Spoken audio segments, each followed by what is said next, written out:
Olá, tudo bem? Eu sou a Milene, sejam bem-vindos ao meu canal. E no vídeo de hoje eu quero deixar uma pergunta. Teu filho tem limites?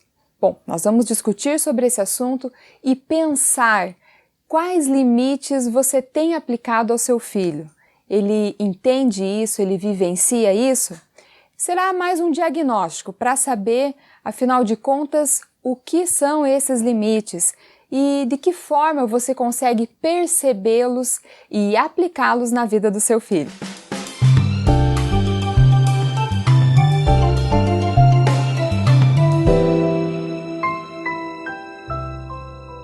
E as crianças de hoje não são como antigamente. É verdade. Não apenas as crianças, tudo à nossa volta. Tudo mudou, os tempos são outros. E, consequentemente, as crianças também serão crianças diferentes. Mas diferentes de quê? Das antigamente. E quando nós ouvimos frases como isso, ou quem sabe já dissemos frases assim, é sempre num tom comparativo. Dizer que as crianças de hoje não são como as de antigamente, às vezes tem um tom comparativo para o lado positivo. Pensar que elas são mais inteligentes, que elas são mais desinibidas, que elas se comunicam melhor, que elas têm liberdade de expressão. Nossa, como elas são inteligentes e sabem mexer na tecnologia. Mas também pode ter um tom comparativo para o lado negativo, como, por exemplo, essas crianças de hoje não sabem respeitar os mais velhos. Elas não têm limites, tudo que elas querem tem que ser do jeito que elas querem, na hora que elas querem. Pois é, analisar o que mudou, como era e como é hoje é muito importante. Faz com que nós tenhamos segurança, clareza para educar os nossos filhos de forma intencional e ativa. Quando eu percebo o medo das mães em impor limites, para mim fica muito claro que o que falta a elas é o conhecimento, é o esclarecimento. Então a dúvida e o medo e a insegurança parte exatamente dessa falta de conhecimento. Então entender isso traz o bom senso, traz para você certeza, faz com que você, mãe, possa educar seus filhos de maneira ponderada, de maneira centrada, sem surtar, sem se perder nas palavras ou nas atitudes, e, consequentemente, trazendo algum tipo de arrependimento a você. Quando o assunto é educação de filhos, é importante perceber que cada vez mais está difícil de impor limites. Os pais sentem essa dificuldade, percebem essa dificuldade e mesmo eles tendo assim uma vaga percepção, um vago entendimento de que precisa assim impor limites, eles não sabem nem por onde começar. Mas quais limites seriam esses? Por que eu realmente tenho que impor limites? E aí eu percebo uma grande dificuldade dos pais em agir dessa maneira, consciente, impondo limites. Bom, e principalmente quando diz respeito a cobrar do filho, a exigir que o filho tenha uma atitude, uma postura firme, uma postura decidida diante dos desafios. Sabe, se for alguma atividade que venha, por exemplo, exigir mais esforços do filho, se for algo que venha exigir dele que ele esteja motivado a fazer alguma coisa, parece que os pais se perdem e aí eles saem correndo atrás de uma estratégia, de uma ferramenta, de algum jeito para que o filho consiga ou para adaptar as circunstâncias à volta para que o filho não precise sofrer. E é interessante observar que isso realmente incomoda os pais, isso tira a paz, e isso faz com que eles fiquem inquietos. Quantas vezes, eu não sei se você já vivenciou isso ou já presenciou alguma situação do tipo, de repente no supermercado você vai lá e vê uma pobre mãe que está desesperada, não sabe o que fazer diante de uma crise de birra, de um chilique que a filha dá, porque a mãe disse não, que não ia comprar determinado doce ou brinquedo. E a angústia dessa mãe é realmente de dar compaixão, a gente sente dó, a gente sente pena daquela mãe. Bom, o que eu quero propor com você hoje é que nós venhamos pensar pelo menos as cinco principais mudanças que a sociedade viveu ao longo dos anos, e nós vamos partir mais ou menos da década de 50, 60 e entender as mudanças, as principais mudanças que a sociedade vivenciou e que todas essas mudanças, todas essas transformações, todo esse tempo no que diz respeito à educação de filhos impactou diretamente no que nós vivenciamos hoje. E é importante entender que essas mudanças, elas impactaram e alcançaram todas as esferas da sociedade, desde a família, a escola, o lazer, a diversão, até, por exemplo, programas de televisão, canais, né, no YouTube, cinema, enfim, foram mudanças que impactaram toda a sociedade e todas as esferas dessa sociedade. E o que eu gostaria de chamar a atenção é que quando nós formos analisando essas mudanças, nós possamos perceber que essas mudanças, elas redirecionaram o pensamento da sociedade, o pensamento, a maneira de pensar, principalmente dos pais. Hoje você não prioriza mais a questão dos limites, não se dá mais ênfase a questões de motivar o filho a enfrentar as adversidades, tampouco estimula os filhos a exercerem a disciplina, o autocontrole, o respeito. Por quê? Porque se preza muito mais por uma vida em que a criança desfrute da felicidade, desfrute da liberdade e do prazer.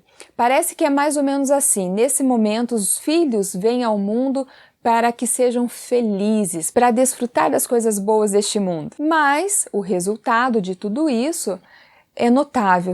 Nós temos visto os filhos, crianças cada vez mais mimados, emocionalmente fragilizados, sem o senso da gentileza, sem o bom senso da cooperação, do respeito mútuo.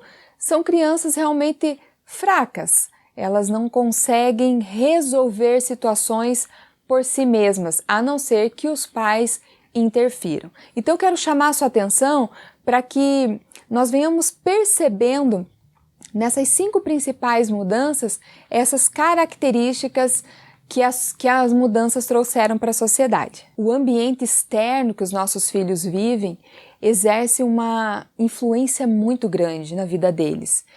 E mesmo estando dentro de casa, nós sabemos que o mundo lá fora acaba entrando dentro da nossa casa, seja por meio da televisão, seja por meio da internet, seja questão cultural, por exemplo. Então são questões externas muito fortes que gritam tendências, que gritam ideias e pensamentos e por vezes, sem percebermos, mesmo que nós não concordamos com determinadas ideias, elas estão dentro da nossa casa.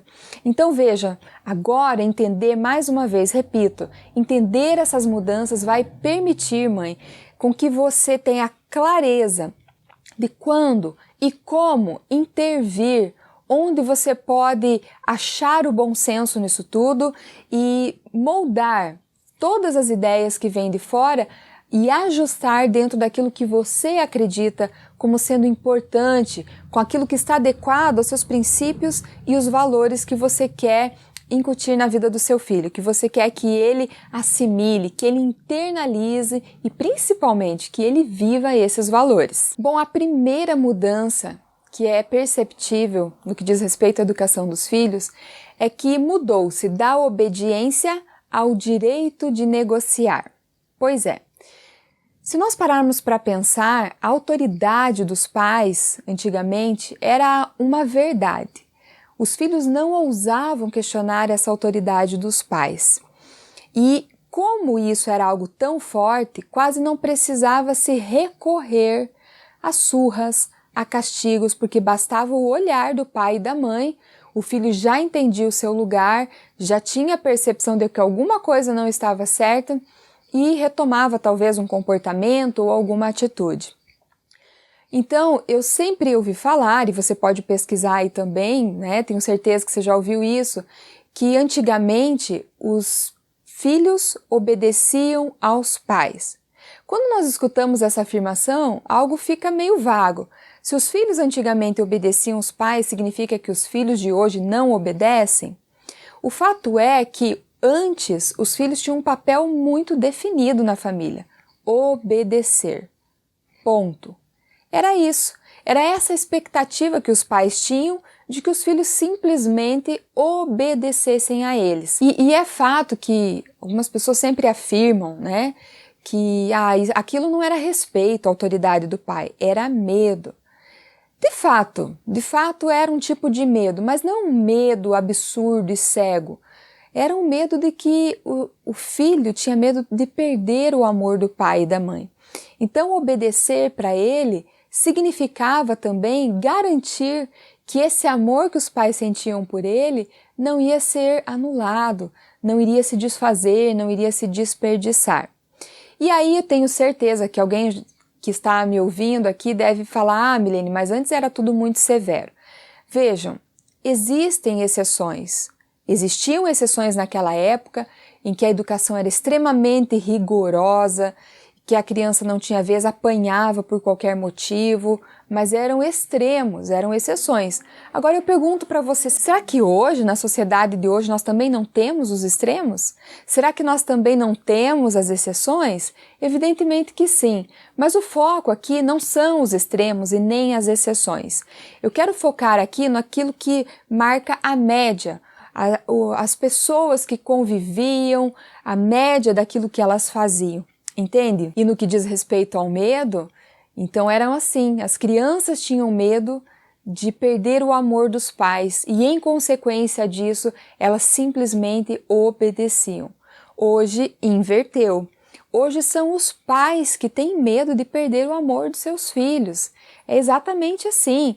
Os pais ficam angustiados, os pais se desesperam quando não conseguem atender um desejo, nem que seja um capricho do filho, mas eles ficam com medo, eles ficam angustiados, preocupados de que se chamar atenção, de que se impor limite, de que se cobrar e ser exigente, isso vai traumatizar, isso vai sufocar a identidade do filho e, em consequência desse medo que os pais têm dos filhos, eles acabam simplesmente atendendo os gostos, aos desejos, procurando fazer o filho feliz de qualquer forma e esquecem de impor limites, de impor valores. E realmente a palavra é essa, é impor, imposição. Por quê, gente? Porque nós, seres humanos, nós tendencialmente somos acomodados. Se você não exigir do seu filho, ensinar e exigir que ele aprenda a cuidar do quarto dele, ele não vai fazer por livre e espontânea vontade. Existem exceções, eu sei, claro, tem criança que parece que já nasce com um códigozinho diferente ali, que é aplicada, que é disciplinada, que sabe o que fazer e faz sem que os pais precisem, mas de regra não. De regra, as crianças querem brincar, querem se divertir, então nós precisamos sim impor alguns limites. O que antes era algo natural, hoje parece que é uma busca. Como fazer? O que é o certo eu devo fazer? Então veja, antes para as crianças obedecer, existia simplesmente a autoridade dos pais. Hoje não. Hoje existe uma tendência de diagnósticos e para a criança obedecer usam-se medicamentos. É verdade. Veja que extremos nós chegamos. Saímos de um extremo e fomos para o outro. E essa falta de autoridade dos pais nos dias de hoje tem gerado crianças realmente tiranas, crianças que mandam e desmandam. E olha, eu me refiro a crianças assim de 2 anos de idade. Então sai a figura da autoridade dos pais e aquilo que era antes prioridade, um papel muito bem definido, há uma inversão. Antes eram os pais que decidiam, eram os pais que definiam para onde ir, o que comer, o que fazer. E agora não. Agora quem está no topo da família é o filho. É ele que decide o restaurante, é ele que decide o que vai comer, o que não vai comer, a escola em que vai estudar. E os pais permitem isso em nome da felicidade do seu pimpolho. E isso tem gerado uma consequência de que as crianças elas não têm medo de absolutamente nada. Sai de cena essa ideia de autoridade e agora passa a se valorizar a autonomia. Mas veja, essa palavra ela pode trazer duplo sentido, autonomia.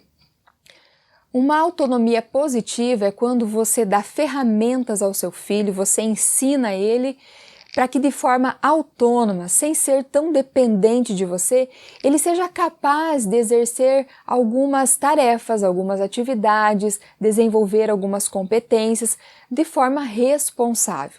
Diferente de um conceito equivocado que alguns pais acreditam que autonomia é deixar o filho livre, que ele simplesmente escolha, as decisões vêm dele, é como deixar o filho um pouco solto, pouco não, totalmente solto.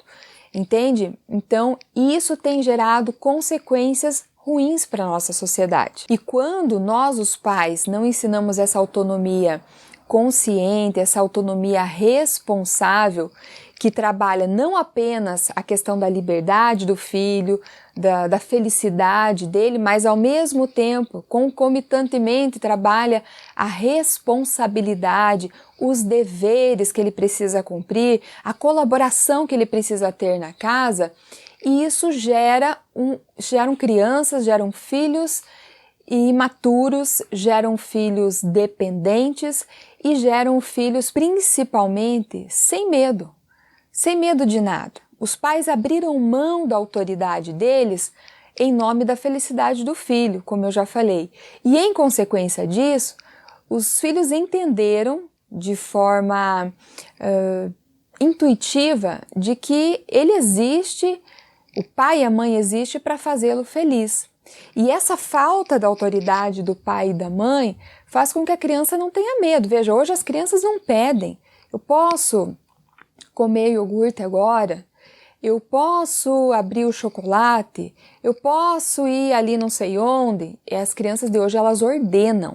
Então elas não têm medo dos pais, elas não têm medo dos professores, elas não têm medo de pessoas que possam exercer autoridade sobre elas. E isso inclusive é incentivado pelos próprios pais, certo?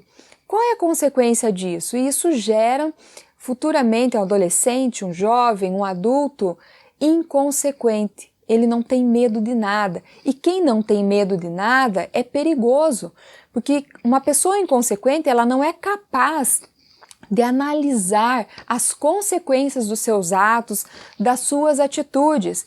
Isso mais para frente pode produzir até mesmo uma depressão, isso pode produzir uma ansiedade, um estresse muito grande, síndrome do pânico, doenças psicossomáticas. Por quê? Porque a liberdade em excesso, ou essa percepção, esse entendimento que eu tenho que ser feliz, a qualquer custo, é uma ideia totalmente ilusória, ela é utópica, chega a ser uma historinha infantil. E quando os pais, então, abrem mão desse papel da autoridade, eles estão, sem dúvida nenhuma, prejudicando os filhos. Então vejam, dessa transformação da obediência, da possibilidade de negociação, perdeu-se essencialmente o quê? A autoridade dos pais. E a autoridade, eu preciso lembrar, é diferente de autoritarismo. Às vezes os pais não exercem, abrem mão dessa função que eles precisam exercer de autoridade, com medo, achando que vão ser represálios demais, que vão traumatizar seus filhos. Então veja, uma coisa não anula a outra. O que eu estou querendo dizer? Quando nós pensamos de como era essa questão de autoridade dos pais, nós não podemos ser ignorantes e achar que só haviam coisas ruins. Afinal de contas, se você parar para pensar, se você for dessa geração, né, seus pais, seus avós, você respeitava os seus pais, você respeita. E mesmo que fosse uma educação com maior rigor, com maior disciplina, nós precisamos reconhecer que haviam coisas boas, haviam características, elementos bons que podem ser aplicados hoje. Nós não precisamos simplesmente virar a página e dizer nada daquilo prestou, que isso não é verdade. Como eu disse, seria muita ignorância da nossa parte se nós simplesmente batêssemos o martelo. Da mesma forma, analisar as mudanças que hoje nós vivenciamos, o jeito dos pais educar os filhos, também não é de todo ruim. Tem o lado ruim? Tem o lado ruim, assim como antigamente. Mas tem também o lado bom. porque você estimular a liberdade, a autonomia, a expressão e fazer o filho feliz, isso não é ruim. O problema é quando nós estamos nos extremos. Então, o que é importante fazer diante dessa percepção das mudanças? Mas antes eu quero falar agora da segunda mudança que a sociedade viveu e que impactou diretamente na educação dos filhos. A segunda mudança é que antes tinha-se o cumprimento dos deveres e hoje é a busca da felicidade. Então houve essa transição do cumprimento dos deveres à busca da felicidade. Então, antigamente, o que os pais esperavam das filhas? Que elas casassem, que elas fossem boas esposas, boas mães, que soubessem cozinhar, administrar bem uma casa.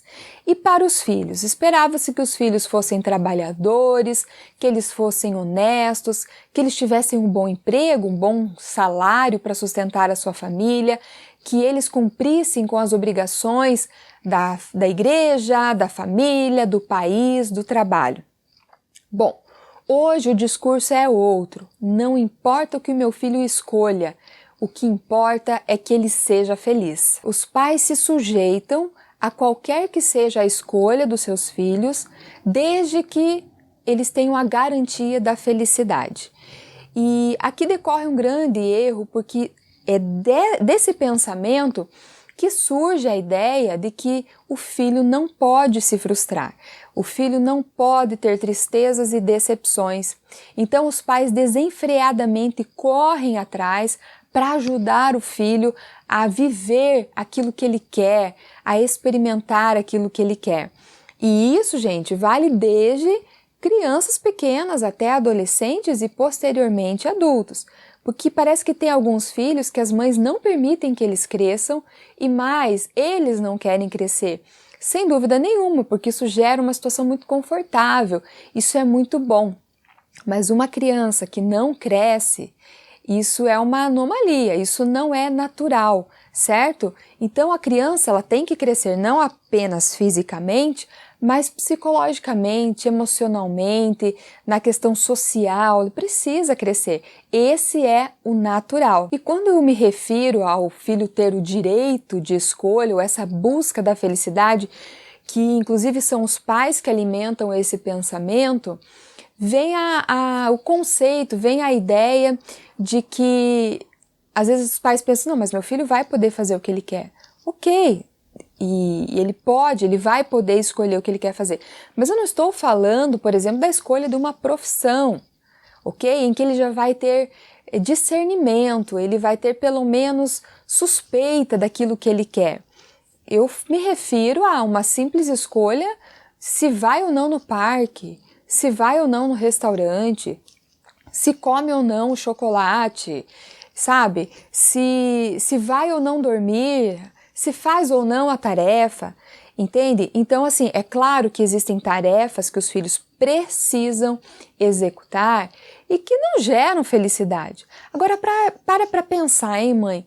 Quantas das atividades que você exerce durante o seu dia que lhe proporciona extrema felicidade? Nós estamos falando de vida real. Entender essa mudança, essas mudanças que aconteceram ao longo do tempo, nos faz perceber onde nós podemos atuar, ou de que forma nós podemos ajudar a intervir. Veja, antes era um extremo absurdo, em que a criança não tinha sequer o pensamento de ser feliz. Ela sequer poderia talvez escolher qual brinquedo ela ganharia. E ao passo que hoje é só isso que importa, é só ser feliz, é só buscar alegria, felicidade, o prazer o tempo todo, entende? Então isso é realmente muito grave, o sair de um ponto e ir para o outro. Nós precisamos encontrar o equilíbrio nisso tudo. É por isso, mães, que eu verdadeiramente acredito numa educação baseada em princípios e em valores, porque as circunstâncias à volta podem mudar, mas quando você estabelece princípios e valores, alicerçado no bom senso, no equilíbrio, você tem a chance, a oportunidade, você tem uma luz, um caminho para trilhar no que diz respeito à formação do seu filho. Então não basta simplesmente você prover o que ele vai comer, o que ele vai vestir, a escola em que ele vai estudar. Educação de filhos vai muito mais além. E é sobre isso que, por exemplo, o método MR21 trata.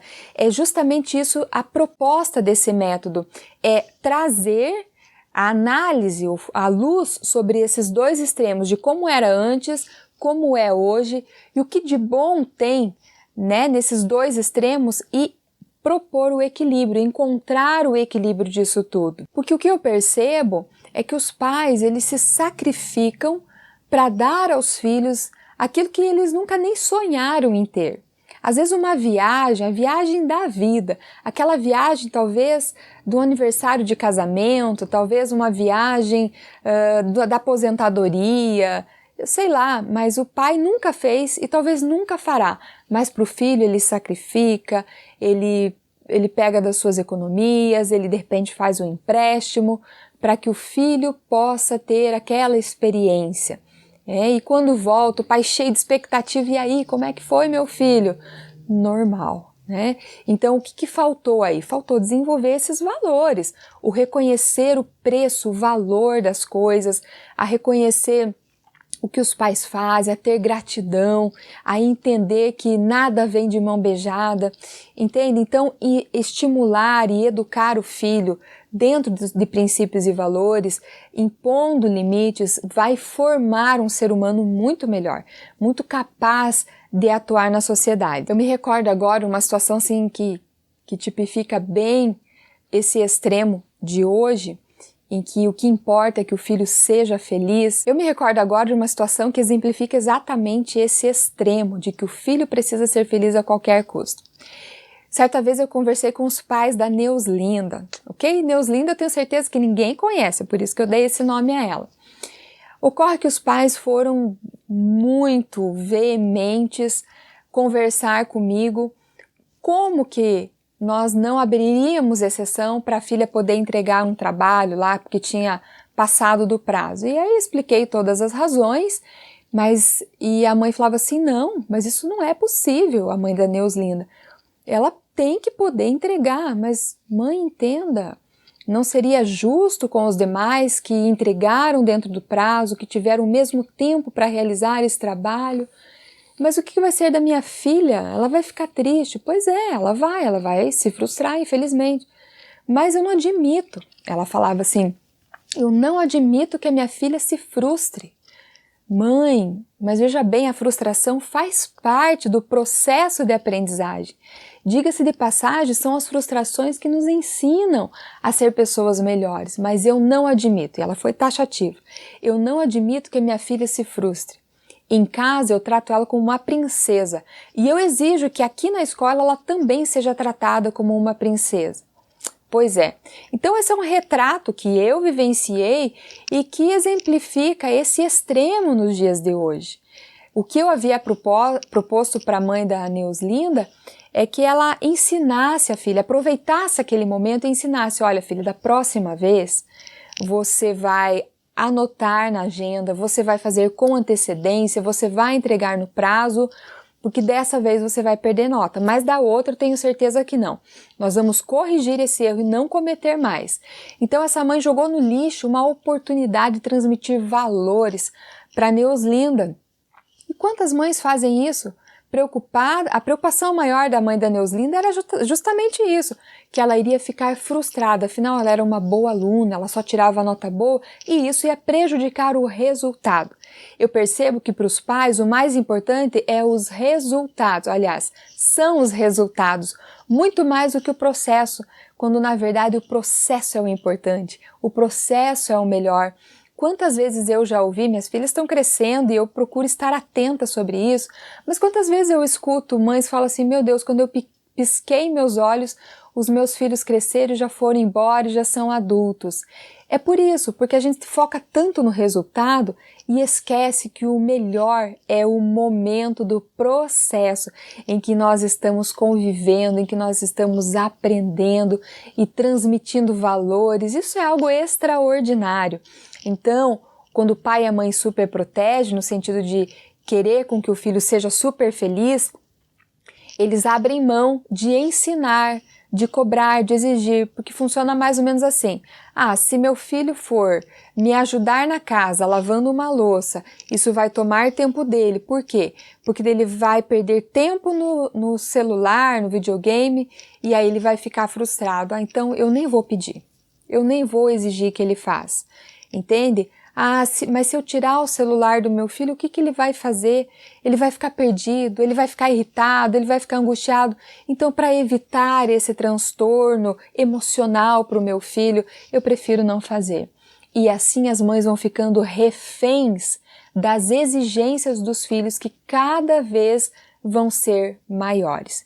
Isso é muito ruim, mãe, isso é péssimo, porque nós estamos estimulando os filhos, quando agimos assim, a entender que o que importa é ser feliz e ponto final. E aí eu já escutei muitas vezes algumas mães dizendo assim, meu filho só vai fazer o que ele gosta. Que bom, eu espero que isso seja possível para ele. Mas vejam bem, para o filho fazer só o que gosta, ele tem que aprender a fazer o que não gosta também. Ele precisa desenvolver essa competência de administrar a ansiedade, de administrar a decepção, a frustração, a ouvir o não, entende? Por quê? Até porque, para que uma pessoa tenha condições de administrar de forma equilibrada, centrada, inteligente, grandes funções ou grandes decisões, é importante ter desenvolvido antes algumas habilidades, inclusive como a frustração, como a decepção e até, por que não, como a tristeza, por exemplo. Dificilmente alguém que treinou esses sentimentos, desenvolveu-se sentindo esses sentimentos, vai ter estrutura emocional para assumir qualquer responsabilidade lá na frente. Então, mães, a tentativa de fazer o filho feliz a qualquer custo, a qualquer preço, chega a ser assim o cúmulo da ingenuidade. Qual é o cúmulo da ingenuidade de uma mãe? Achar que vai fazer o filho feliz sempre, que vai conseguir evitar as frustrações, as tristezas, a solidão e assim por diante, certo?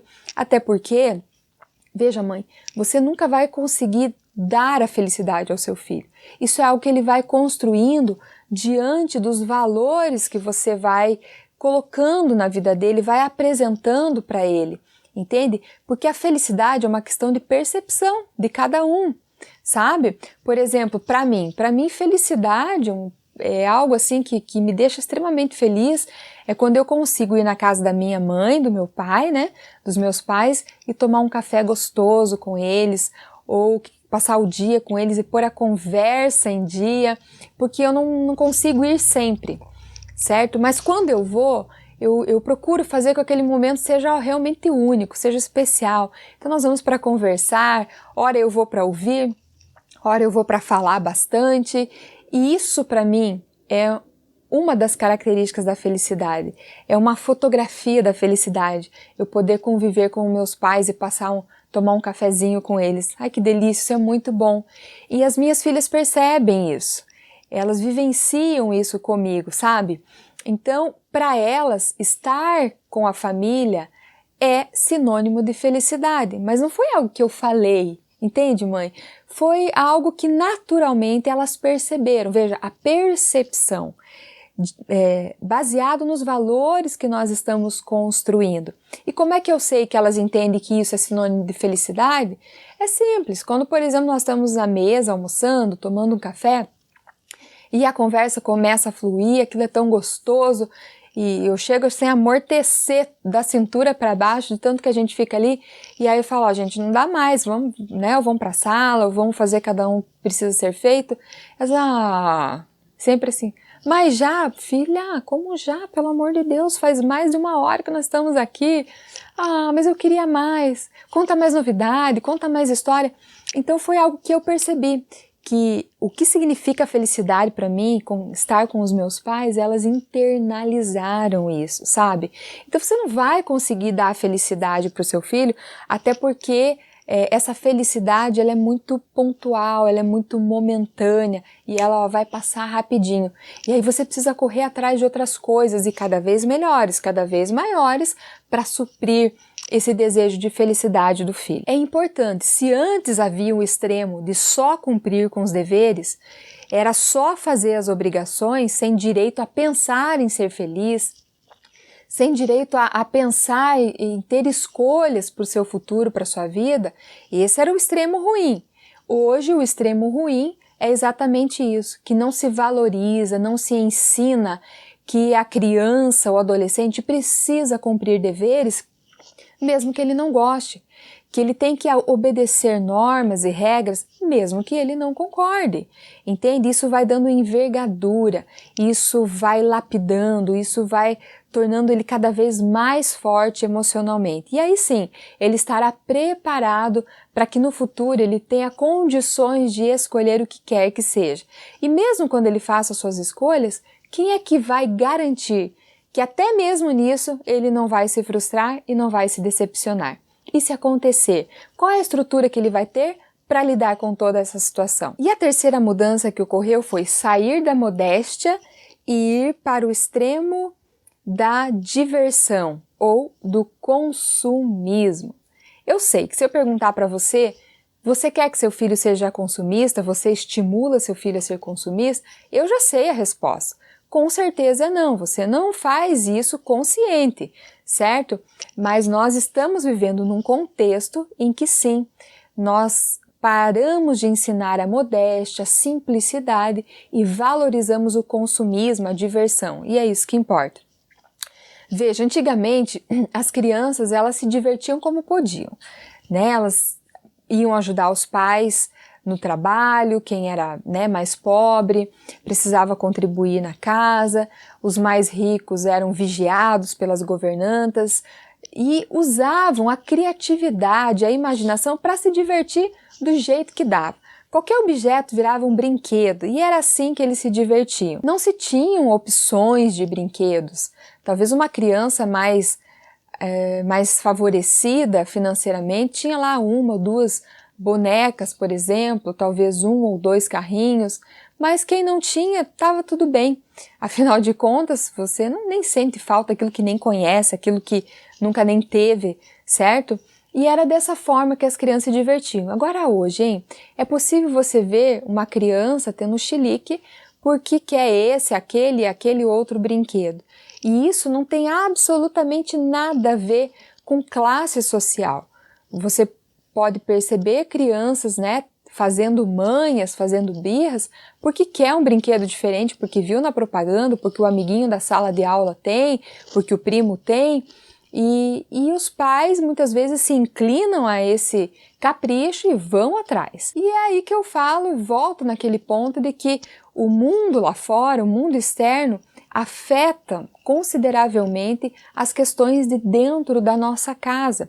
Então, quando nós falamos em consumismo, nós sabemos que existe, por exemplo, a publicidade infantil e que pega pesado, pega valendo, porque sabe que a criança vai ter vontade de ter e os pais vão acabar cedendo. Hoje já existe até questões legais que procuram cuidar um pouco mais disso, sabendo que a criança é muito vulnerável a essa publicidade. Mas ainda assim, isso é muito apelativo, as propagandas, os programas de televisão, o que tem aí na internet, tudo isso é muito apelativo, é muito provocativo e faz com que as crianças desejem, eu quero, se eu tiver aquela boneca, eu vou ser feliz.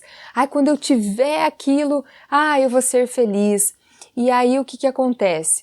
Nós, mães, precisamos contrabalancear o que vem de fora, pesar, passar num funil e alinhar com aquilo que nós acreditamos. Nós precisamos exercer esse papel, entende? Então, quando você disser, olha, eu não vou comprar, é legal, é bonito, mas não é a nossa prioridade hoje. Por exemplo, ou quem sabe no Natal, quem sabe no seu aniversário, entende? E eu me recordo agora o relato de uma mãe que comentou comigo certa vez que ela dava tudo que a filha queria, era uma preocupação que ela tinha, que ela queria dar para o filho tudo o que ela não teve, tudo que a criança pedisse, ela corria atrás. Ela falou, para você ter ideia, Milene, se eu saísse da escola e ela falasse, eu queria tanto brincar com a tal boneca, ela saía imediatamente para o comércio para comprar a bendita boneca.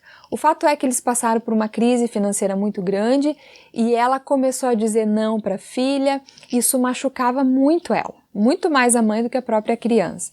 E ela percebeu, a crise na verdade deu uma oportunidade para ela enxergar outra realidade, outros valores, e ela poder ensinar para a filha que a filha não precisa de coisas o tempo todo para ser feliz, né? Pelo contrário, que ela tinha capacidade de usar a criatividade e brincar com aquilo que ela já tinha. Ela falou, não foi só um aprendizado para ela, foi para mim também. Eu entendi que eu estava conduzindo a educação da minha filha de uma maneira equivocada. E que bom que aconteceu tudo isso. Pena que foi pela dor, mas aconteceu de uma maneira que eu aprendi e hoje nós tomamos outra direção na educação dos nossos filhos. Olha que bacana que essa mãe conseguiu perceber essa oportunidade. É bem verdade que existe aí um movimento que está procurando valorizar a simplicidade, mas ele ainda surge com uma forma muito tímida, certo? Porque de regra, o que é hoje imposto é o consumismo. E nós não percebemos que nós estamos estimulando os filhos a serem consumistas. E é engraçado perceber que às vezes as próprias mães têm os filhos como um objeto de consumo. Os pais não pensam em toda a complexidade que envolve a educação de um filho, ter um filho. Então, às vezes as mães falam, eu quero ter um filho, como se aquilo fosse um objeto de consumo. Por quê? Porque no dia a dia consegue-se perceber que esse filho não é prioridade. Embora ela fale, embora ela possa dizer que sim, mas as atitudes dessa mãe para com essa criança gritam que ele não é uma prioridade, mas ela não consegue perceber isso. E aí é comum ver as mães, quando precisam resolver alguma situação em que o filho se frustra, elas dizerem, porque o meu filho, né? E é interessante notar que o meu é sempre muito mais forte do que filho. E aí você percebe então que esse filho ele é visto como algo de posse. Eu tenho um filho, ele é meu filho, entende? Isso é tão sério. Quer ver um outro exemplo que é muito fácil perceber essa questão do consumismo? Antes, as crianças elas eram estimuladas a competir com elas mesmas. Não ficou legal agora? No próximo você melhora. Você não acertou dessa vez? Acerta da próxima. Então elas eram estimuladas a competir com elas mesmas. Hoje não, hoje os pais estimulam os filhos e transmitem a ideia de que eles têm que ser melhores. Vai ter a festa do pijama, o pijama do meu filho tem que ser o mais bonito. Vai ter, sei lá, a maquete que a escola pediu. A maquete do meu filho tem que sensacionalizar, entende? E aí nós vamos transmitindo essa ideia de que ele tem que ser o melhor. E sabe qual é o grande problema nisso tudo? É que nós ensinamos aos filhos de que é mais importante parecer do que ser. É essa ideia que o consumismo traz. E é por isso é tão grave. Mais importante do que ser é parecer. E as crianças estão assimilando isso. Por que é muito ruim tudo isso? Porque a hora que ela precisa ser, o ter parecido não será suficiente para resolver as circunstâncias da vida, entende? E muitas vezes nós transmitimos essas informações e não é nem falando, são as nossas atitudes que gritam esse pensamento e esse conceito para os nossos filhos. E aí nós perdemos, porque nós perdemos a oportunidade de ensinar eles que eles precisam ou eles podem dar o máximo, desenvolver o máximo, entende? Ao passo de simplesmente parecer. Mas parece que isso conforta até as mães, parece que isso fica bom até para as mães, não é só para os filhos não. Eu sei, mãe, que nenhuma de nós quer que os filhos sejam consumistas, nós não queremos de jeito nenhum, mas aí nós falamos para nós mesmos, né, para nos justificarmos. Mas o sorriso dele não tem preço, e aí você se mete numa conta ou vai lá e gasta o que podia, que não podia, para receber esse sorriso dessa criança, desse filho teu. Mas ele vai crescer e aí ele vai se tornar um adolescente convicto de que você precisa suprir a necessidade de felicidade o tempo todo. E ao que parece, o que nós podemos entender de tudo isso é que hoje são os pais que precisam dos filhos e não os filhos que precisam dos pais. Meu Deus do céu, vou repetir isso aí para você entender. Antes eram os filhos que precisavam de seus pais e hoje inverteu. Parece que são os pais que precisam dos filhos. A dependência dos filhos com relação aos pais nos dias de hoje parece ser muito mais assim, eles me protegem para que eu não me frustre. Eles vão garantir que eu não seja exposto a ter que me esforçar, a ter que me motivar, a ter que fazer o que eu não queira fazer. Ou então, eu preciso do meu pai porque é ele que vai me dar o que eu quero. Parece que a dependência dos filhos hoje é mais nesse sentido. Não é uma dependência emotiva, afetiva, de reconhecimento, de gratidão, sabe? Mas é uma dependência da provisão.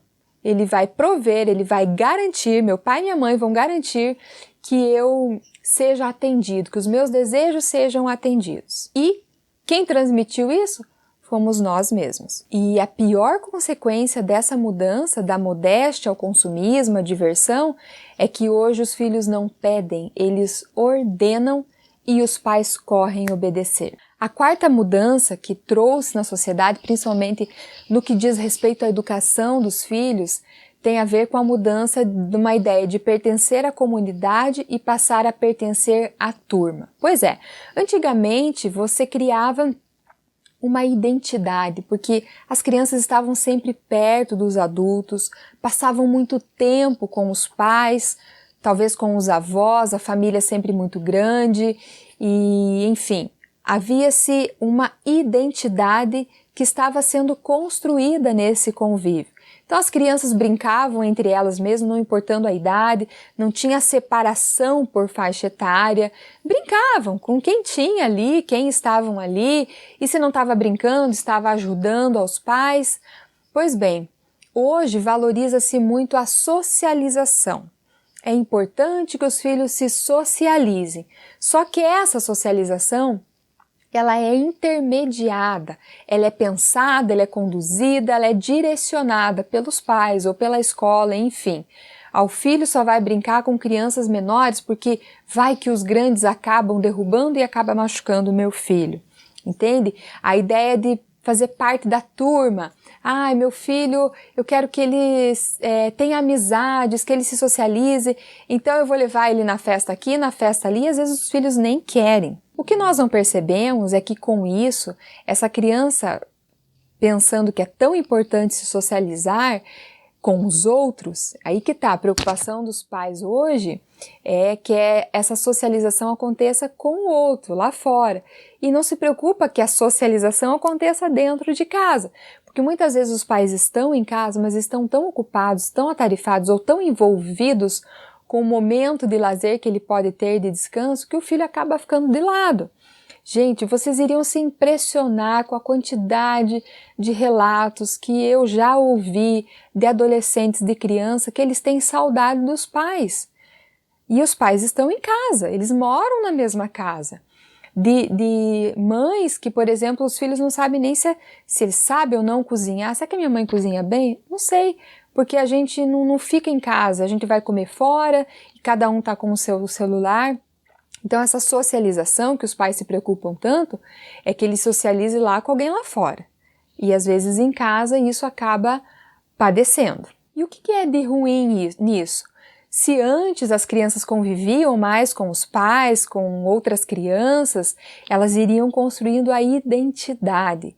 E agora, quando a gente expõe os filhos, vai lá, você precisa fazer amizade, vai lá. Ô fulano, vem aqui brincar com meu filho. Ô Beltrano, vem aqui ser amiguinho do meu filho. Ou ficar ligando para a mãe dos colegas para intermediar uma amizade. Veja, uma amizade é algo que nasce naturalmente. Forçar não é legal nem mesmo para a criança. E aí, o problema disso tudo é que a criança vai crescendo e as referências que ela passa a ter são referências externas. São referências da turminha, do amigo, do pai, da mãe do meu amigo, entende? E aí vem ainda de forma forte a questão da mídia, a questão do marketing, que muitas vezes apresentam ideias que se contrapõem ao que você acredita. Mas aí tem um detalhe, ele cresceu e você perdeu essa socialização com ele em casa. A identidade, os pensamentos dele foram fomentados, alimentados por pessoas externas, entende? Então, claro, socializar é importante.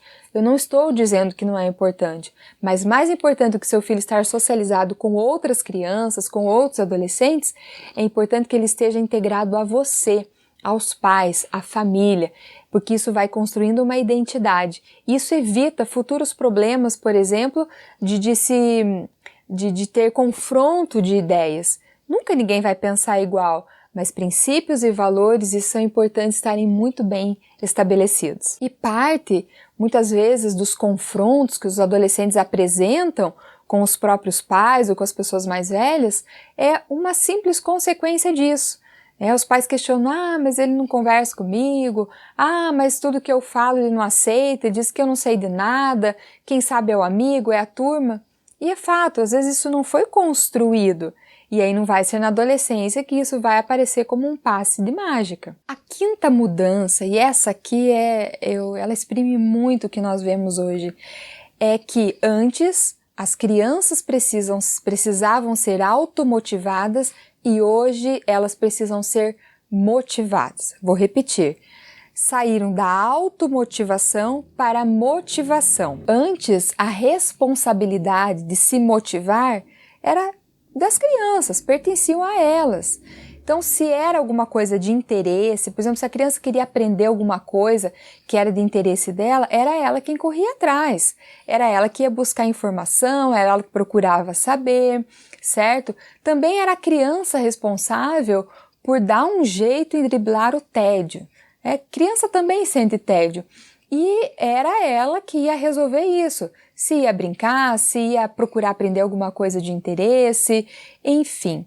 E até mesmo para evitar conflitos com o pai, com a mãe, até mesmo para evitar problemas disciplinares com os pais, a criança era quem se virava. A motivação partia dela, ou seja, ela se automotivava para realizar alguma circunstância, ok? Mas veja bem, seja por medo, seja por interesse, seja por vontade, esse ônus da motivação cabia às crianças, cabiam aos filhos. E claro, não podemos negar que o lado ruim disso é que havia um ambiente de certa forma repressor. Uma vez que a criança não tinha liberdade para externar o que queria, o que gostaria, então ela se virava, ela dava conta. Algo que era ruim, na verdade, acabava forçando a exercer ou a desenvolver uma competência boa. Ela se motivava e ponto final. Hoje, se nós queremos que os filhos aprendam alguma coisa, não basta simplesmente isso.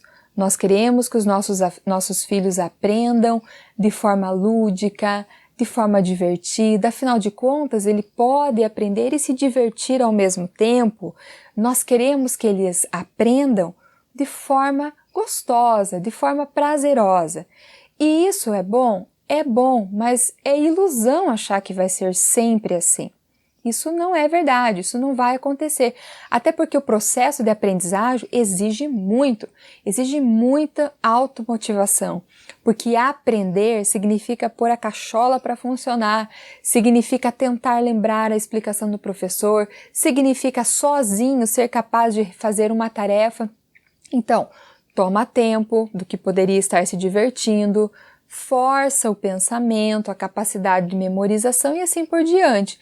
Então, o aprendizado por si não necessariamente vai ser sempre gostoso e prazeroso, mas criou-se uma cultura, e eu digo, me permita essa ousadia, dizer que é uma cultura absurdamente ingênua e ilusória. Imaginar que o filho vai aprender sempre motivado. As consequências disso é algo realmente muito ruim. Por quê? Porque a criança cresce de forma passiva, simplesmente assistindo todos à sua volta, se esmerando para atender às suas vontades, para fazer com que tudo à sua volta seja bom, agradável e legal. E aí, quando ele vai crescer, ele cresce um adolescente viciado nessa superestimulação de que tem que ser bom, tem que ser legal e que os outros que se virem para me motivar. Bom, só que aí, quando ele cresce, já não é mais... as coisas antigamente já não vão funcionar. Não é mais um desenho, não é mais um brinquedo, e ele vai buscar esse estímulo que era dado para ele só recebia passivamente. E é aí que é o grande perigo. Por exemplo, do adolescente se inclinar para as drogas, exatamente, porque ele quer aquele estímulo, aquela sensação de prazer a qualquer custo. Ele vai procurar, às vezes, amizades inadequadas, festas, viagens e o que for preciso para suprir esse desejo ou essa agora necessidade de ser motivado pelos outros. E aí surge então a realidade, que nem sempre isso vai acontecer.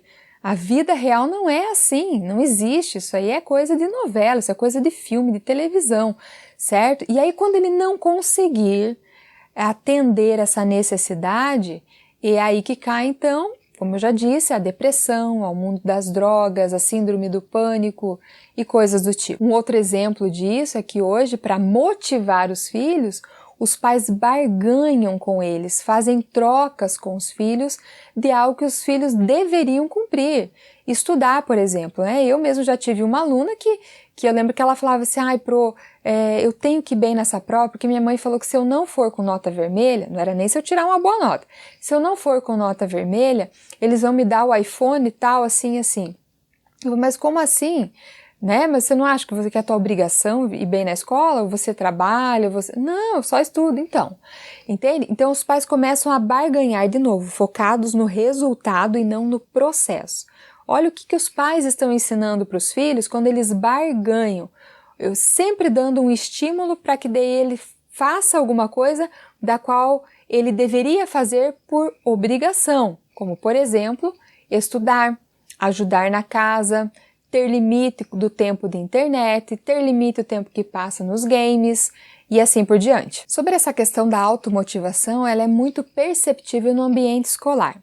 Antigamente, os pais matriculavam os filhos na escola, quando matriculavam, e eles tinham uma expectativa, que os filhos aprendessem e tirassem boas notas, principalmente nota de comportamento. A nota da matéria, da prova, se eles não fossem bem, tudo bem, sem drama, sem estresse, vai melhor na próxima. Mas a nota de comportamento, essa era inadmissível. Ai do filho, se fosse com nota vermelha em comportamento. Pois é, antigamente existia isso. Hoje nós sabemos até que a legislação garante que não é possível um filho, um aluno, receber nota pelo comportamento. Por quê? Porque isso é muito subjetivo demais. O aluno apresenta a nota, ou ele é avaliado pelo desempenho, por aquilo que ele aprendeu e assimilou no processo de aprendizagem, certo? Mas antigamente era isso. A escola não era o único caminho, a escola era mais uma possibilidade. E se o filho não apresentasse resultado, tudo bem. O pai tirava ele da escola e ia ensinar para ele um ofício, para que ele pudesse ajudar e contribuir na casa. Era assim. Também era comum os pais nem saberem o nome da professora ou das professoras dos filhos. E hoje, como que é? Meu Deus, hoje os pais sabem o telefone, o WhatsApp, o endereço dos professores e coitado dos professores, porque às vezes realmente os pais, em busca dessa motivação para os filhos, acabam indo atrás do professor em hora e fora de hora. E isso reflete exatamente essa preocupação exagerada de que os pais precisam motivar os filhos. Eu quero que meu filho seja um bom aluno, mas não depende dele, não. Depende da boa escola, depende da boa aula que o professor vai dar, depende se o professor está estimulando o meu filho. E aí você vai ensinar ele que aprender é uma lógica, um processo puramente emocional. Por exemplo, se o professor lá contar uma piada para o teu filho, dali a alguns anos ele vai lembrar da piada, mas ele não lembra da explicação. Ou seja, nós estamos estimulando os filhos a aprender por uma lógica, por um processo simplesmente emocional. enquanto que ele precisa desenvolver um processo racional. Ou seja, mesmo que o professor não seja legalzão, mesmo que as aulas não sejam divertidas, ele precisa estar automotivado a aprender. Entende? Eu não quero, não gosto, é ruim, mas é necessário, então eu vou fazer. Nesse sentido, é um aspecto positivo de como era antes. Eu vou me automotivar a aprender, a entender, a estudar e a tirar boas notas, nem que seja por medo. Né? Eu não quero o medo de frustrar os pais. Os filhos precisam sentir isso. Medo de frustrar os pais. E não os pais sentirem medo de frustrarem os filhos. E aí nós vemos pais que se desesperam quando os filhos vão mal na escola. O que antes a escola era só mais uma opção, e se não der certo tudo bem, hoje não. Hoje o filho ir bem na escola é sinônimo de resultado, de sucesso, de felicidade. Então, é possível ver os pais em desespero real quando os filhos começam a ir mal na escola. Os pais se culpam, os pais culpam a escola, culpam os professores. Ah, meu filho vai mal. Logo, a professora não explicou direito.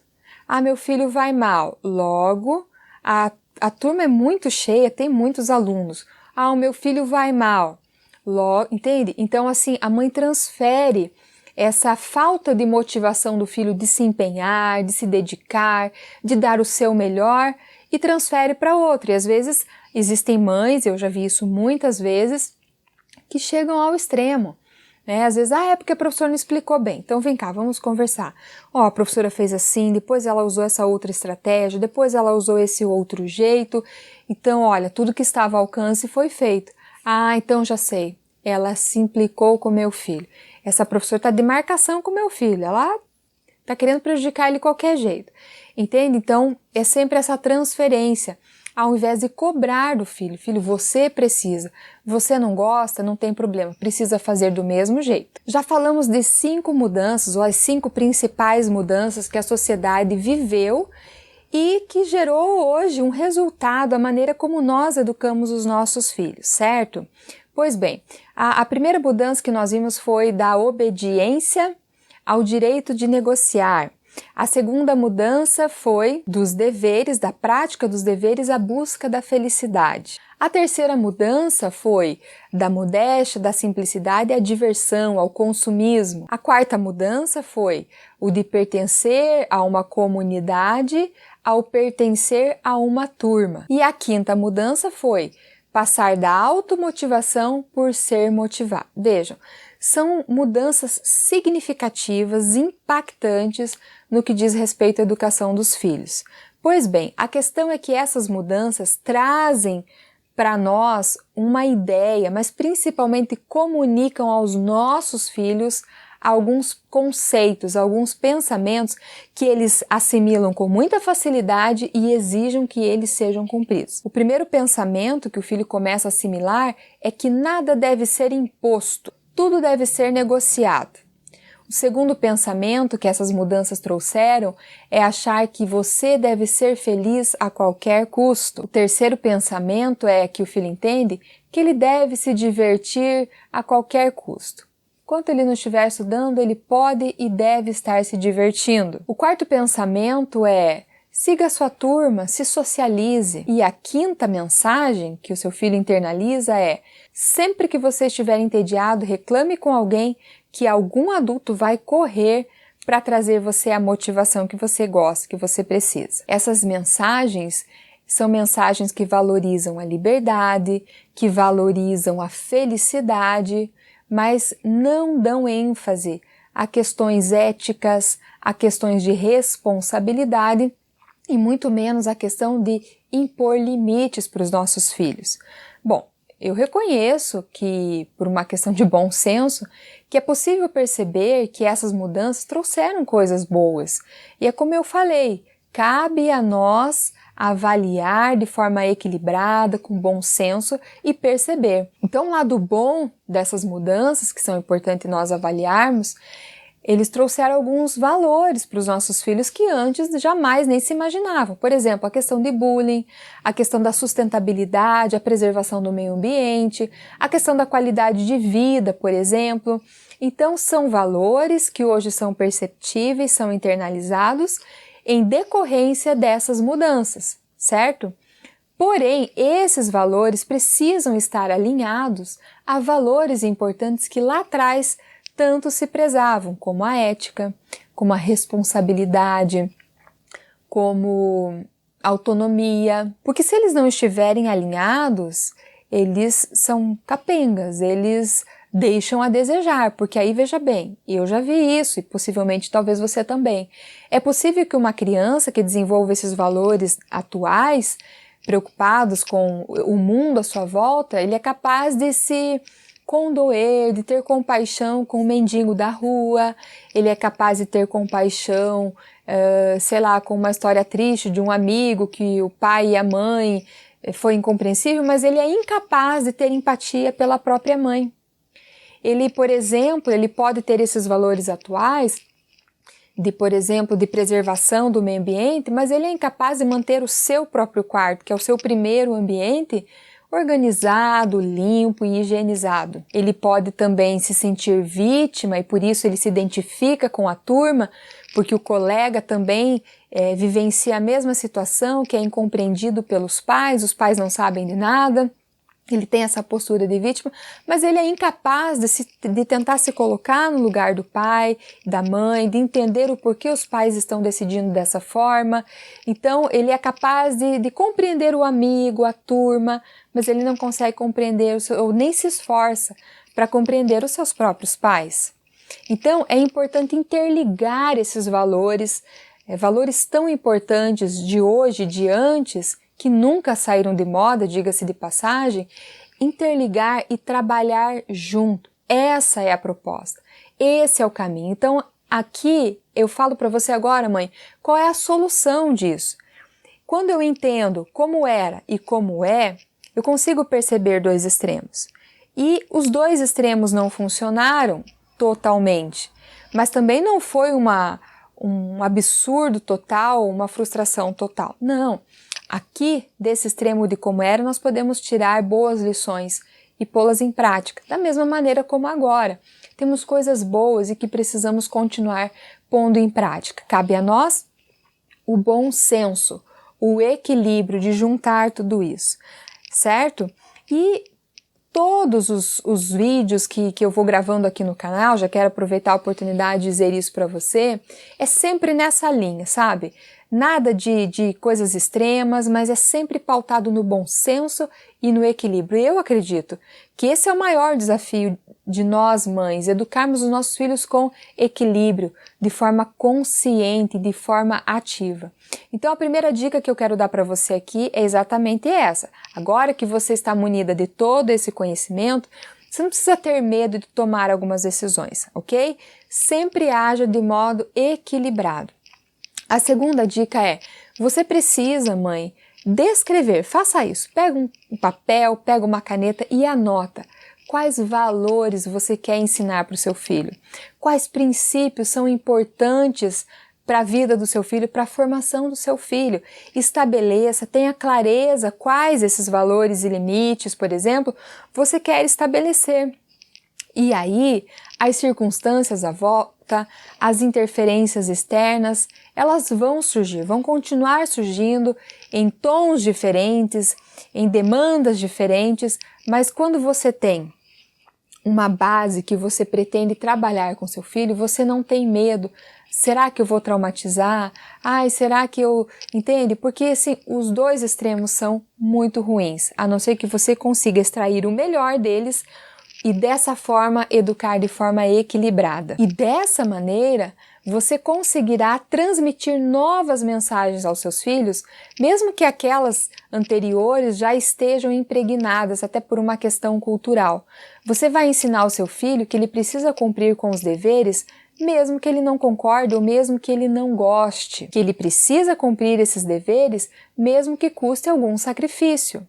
ele precisa entender que ele pode ser feliz não só de forma imediata, mas a longo prazo, conforme ele vai construindo uma expectativa, a espera, a formação de alguma coisa, porque ele tem um foco maior, ele tem um objetivo maior. Aí você vai ensinar ele a ter uma visão a longo prazo. É você que vai ensinar isso para ele. Você vai conseguir ensinar o seu filho que ele precisa ser modesto, que ele precisa ser simples e que ele não é o centro do mundo. Portanto, as suas vontades não vão ser atendidas sempre. Você também vai poder ensinar o seu filho de forma equilibrada, consciente, de que a solidão faz parte da vida, é uma condição humana.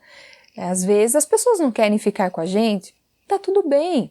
E às vezes nós não queremos ficar com as outras pessoas e também está tudo bem.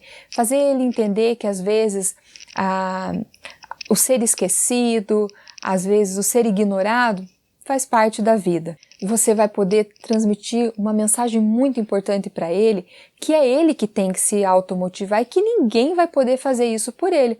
Só ele pode se automotivar. É preciso transmitir essa mensagem, é preciso que ele tenha consciência disso. Uma outra mensagem que você precisa passar para ele é que tudo que ele venha a fazer, ele faça com capricho, com esmero, mesmo que ele não seja reconhecido, mesmo que não tenha plateia para aplaudir. Ele vai fazer o certo porque ele entende que é a maneira certa a ser feita. Ensine ele, transmita essa mensagem para que ele nunca fique na superficialidade, para que ele se aprofunde no conhecimento, para que ele tenha uma curiosidade intelectual e que a preguiça não tome o controle, que ele se aprofunde, porque o conhecimento eleva. E por fim você vai poder ensinar a ele que nem sempre uma vida que vale a pena vai coincidir com uma vida feliz, mas uma vida que vale a pena a longo prazo, a médio prazo, vai sim promover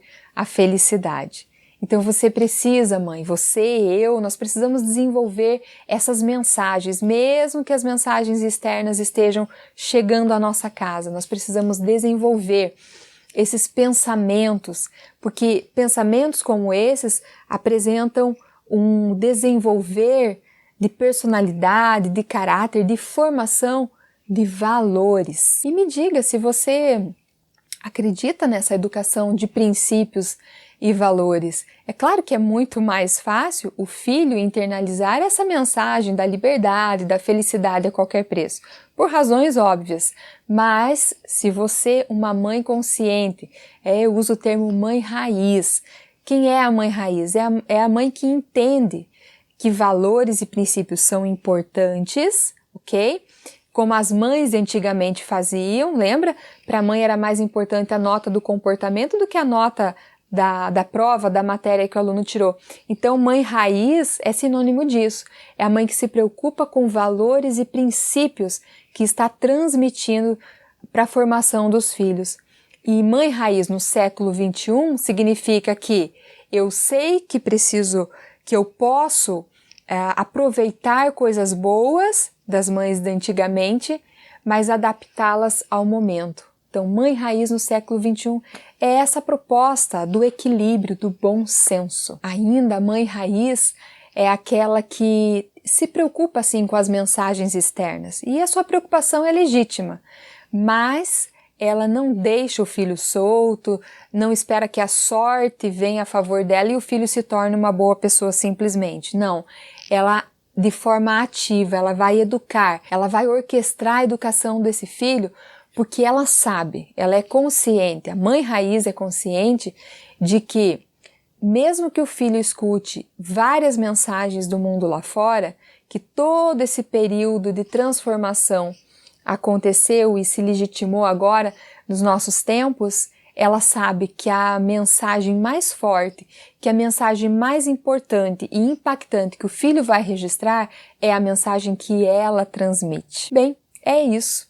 Eu espero que você tenha gostado desse vídeo, eu espero que você tenha aprendido bastante. Compartilhe esse vídeo. Eu tenho certeza que, assim como eu, existem muitas mães que gostam do conhecimento, que têm sede do conhecimento, porque sabe que ele faz a diferença na hora de educar. E eu quero perguntar, você, que tipo de mãe você é? Você é a mãe raiz? A mãe raiz do século XXI? Ou de repente é a mãe Nutella, que só se preocupa com a felicidade do filho e com a liberdade dele? Me diga aí. Curta esse vídeo se você gostou. Obrigado pela sua atenção e até a próxima!